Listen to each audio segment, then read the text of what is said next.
Sir जिस दिन election हो रहा है बीजेपी बढ़त दिखाई दे रही है, कैसे देखते हैं? सबसे पहले तो भारतीय जनता पार्टी के लोगों को जीत मिली है, उन्हें बधाई, और आशा करता हूं कि जो जनादेश दिल्ली की जनता ने उन्हें दिया है उसकी वो प्रतिपूर्ति करेंगे।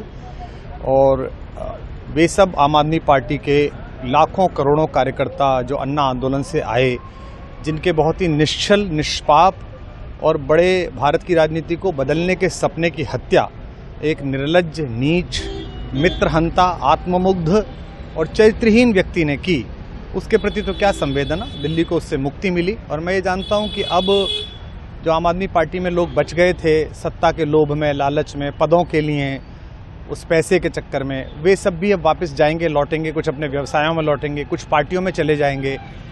और पतन यहाँ से प्रारंभ हुआ है उन लोगों का। मेरे लिए कोई प्रसन्नता का और दुख का विषय नहीं है, मैं बीच में खड़ा हूँ। प्रसन्नता इस बात की है कि करोड़ों लोगों ने आशा लगाई थी, करोड़ों लोगों ने, लोग अपनी नौकरियां छोड़ के आए थे, व्यवसाय छोड़ के आए थे, दुश्मनियां ली थी लोगों ने, उन सब की हत्या एक आत्ममुग्ध आदमी ने, एक चरित्रहीन आदमी ने अपनी निजी महत्वाकांक्षाओं की पूर्ति के लिए की। उसको दंड मिला, ईश्वरीय विधान से दंड मिला। प्रसन्नता इस बात की भी है कि न्याय हुआ।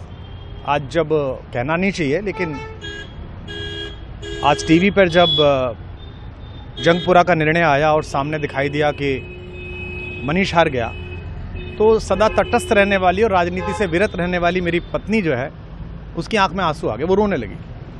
क्योंकि उसी से उसने ये कहा था कि अभी तो है ताकत, और उसने कहा था भैया ताकत सदा तो नहीं रहती। तो ये अहंकार आशा करता हूँ अगले लोग नहीं करेंगे, जो बाकी दल है वो नहीं करेंगे, इससे सबक लेंगे। और दिल्ली के नागरिकों को मैं अच्छे शासन के लिए बधाई देता हूँ। अब भारतीय जनता पार्टी अपने नेतृत्व में सरकार बनाकर दिल्ली के जो दुख थे पिछले 10 वर्ष के, उन्हें दूर करे। और आम आदमी पार्टी के समस्त कार्यकर्ताओं को कहता हूं कि आपने जिस किसी भी लोभ लालच में, सब कुछ जानते हुए एक ऐसे व्यक्ति के समर्थन में काम किया जिसने अपने मित्रों की पीठ में झुरा घोंपा, गुरु को धोखा दिया, अपने साथ कंधे से कंधा मिला के लड़ने वाली महिलाओं को अपने घर ला के पिटवाया, अपनी निजी सुख और साधन के लिए जनता का पैसा खर्च किया, अब उससे आशा लगानी छोड़ें, अब बाहर निकलें, अपना अपना जीवन देखें। मुझे राघवेंद्र सरकार राम की कृपा मिली, जिनका ये घर है, जिनकी कृपा से मैं यहाँ खड़ा हूँ। मुझ पर कृष्ण कृपा हुई कि मैं इस निर्लज्ज सर्कस से बाहर आ सका। मैं उन सब से भी अच्छे भविष्य की कामना करता हूँ कि वो कोई गंदगी ना फैलाएं कहीं भी, वो लौट जाएं अपने शिविरों में। जिस तरह माधव को, कृष्ण को दूत देख कर भी भरी सभा में अट्टहास करने वाला दुर्योधन जो ये कहता था सुचिग्रम नैव दास्यामि बिना युद्धे न केशवः, बिना युद्ध के 5 गांव भी नहीं दूंगा, आज वो अपनी सीटों के लिए तरस रहा है। और मुझे पता है कि इस दुर्योधन का अंत भी टूटी हुई जंघा के साथ बड़ा ही दारुण होगा। और भारतीय राजनीति एक कलंकित अध्याय के रूप में इस बौने दुर्योधन को और इसके दरबार के तमाम शकुनियों को याद करेगी। मैं उनकी मुक्ति की कामना करता हूं कि ईश्वर उन्हें इस दुख से बाहर निकाले, और समस्त लोगों को बधाई देता हूं कि चलिए अंततः न्याय हुआ।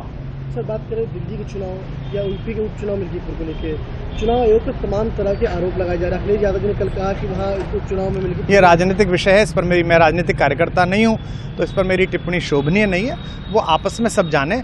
लेकिन दिल्ली के चुनावों को लेकर एक मिश्रित प्रतिक्रिया है। दुख है कि अन्ना आंदोलन से एक ऊर्जा जो पैदा हुई थी, जिससे देश में एक सकारात्मक बदलाव हो सकता था, एक वैकल्पिक राजनीति हो सकती थी, उसकी हत्या एक अहंकारी आदमी ने, एक आत्ममुग्ध और असुरक्षित आदमी ने कर दी। मैं आशा करता हूं कभी ना कभी भारत में ऐसा सूर्योदय किसी न किसी दल में अवश्य होगा, जो भारत को जहां पहुंचना है वहां पहुंचाने का मार्ग प्रशस्त करेगा। बहुत धन्यवाद।